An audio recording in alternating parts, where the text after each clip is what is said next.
ज्ञान है तो जान है। शिवनारायण खेत से बस लौटा ही था कि उसका 10 साल का बेटा रिंकू दौड़ा दौड़ा उसके पास आ गया और उसके गले में झूल गया।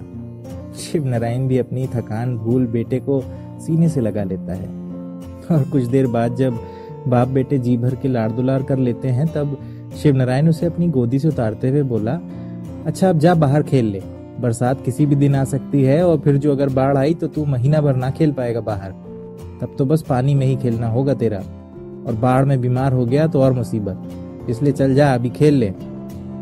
अपने पापा की बात सुन रिंकू उनकी गोदी से उतरते नेकर संभालते हुए बोला, पापा क्या बाढ़ से बच नहीं सकते? गौछे से अपना मुंह पोंछते हुए एक गहरी सांस लेकर शिवनारायण मायूसी से बोला, अरे बेटा बाढ़ से बच पाते तो हर साल इतने लोग क्यों मरते? ये सब प्रभु की इच्छा है। बाढ़ से बचा नहीं जाता बेटा, बाढ़ को तो सहा जाता है। और फिर हंसते हुए शिवनारायण बोला, इसलिए बेटा तू अच्छे से खाया पिया कर जिससे बाढ़ को झेल सके। अब रिंकू कुछ सोचते हुए बोला, मगर मास्टर जी तो बोल रहे थे कि बाढ़ से बच सकते हैं।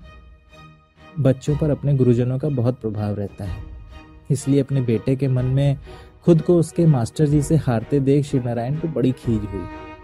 कुछ चिढ़ते हुए और रिंकू को लगभग डांटते हुए शिवनारायण फिर बोला, तेरे मास्टर जी गांव में रहे तब पता चले उन्हें बाढ़ क्या होती है, वो तो शहर से आते हैं पढ़ाने।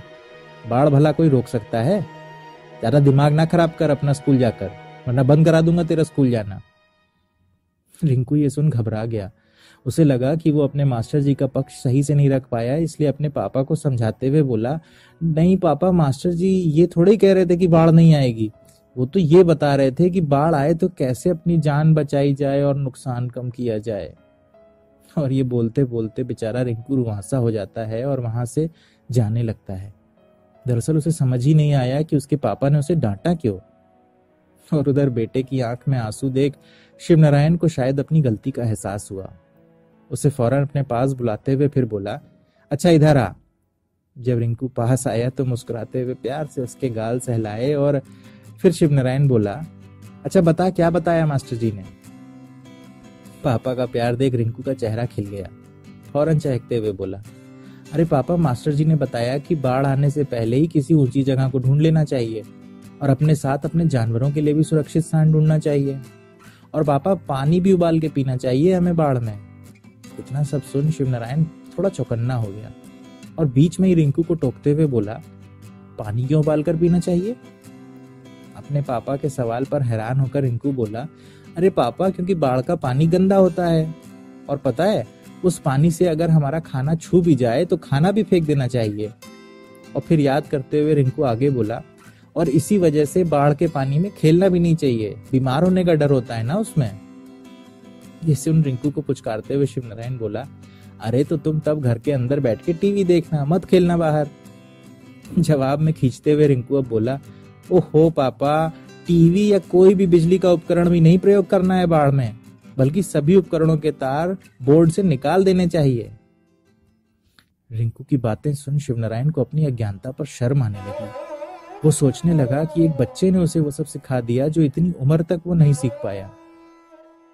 तभी उसके ख्यालों के दौर को तोड़ता हुआ रिंकू बोला, और सबसे जरूरी बात पता है पापा, एक प्लास्टिक के झोले में सभी जरूरी कागज, दवाइयाँ, ORS, सूखा खाना, टॉर्च, माचिस, मोमबत्ती जैसी जरूरी चीजें बांध के रखनी चाहिए, जिससे बाढ़ आने पर जब हम घर से दूर उस ऊंची जगह पर हो ना, तब हम उस पैकेट के सामान का प्रयोग कर सकें।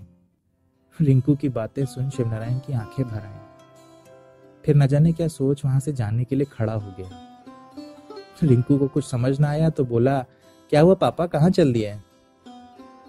रिंकू का सवाल सुन शिवनारायण रुक गया, एक नजर उसकी ओर देखा और उसके गाल सहलाते हुए बोला, झोले में बाढ़ में काम आने वाला जरूरी सामान रखने जा रहा हूं बेटा।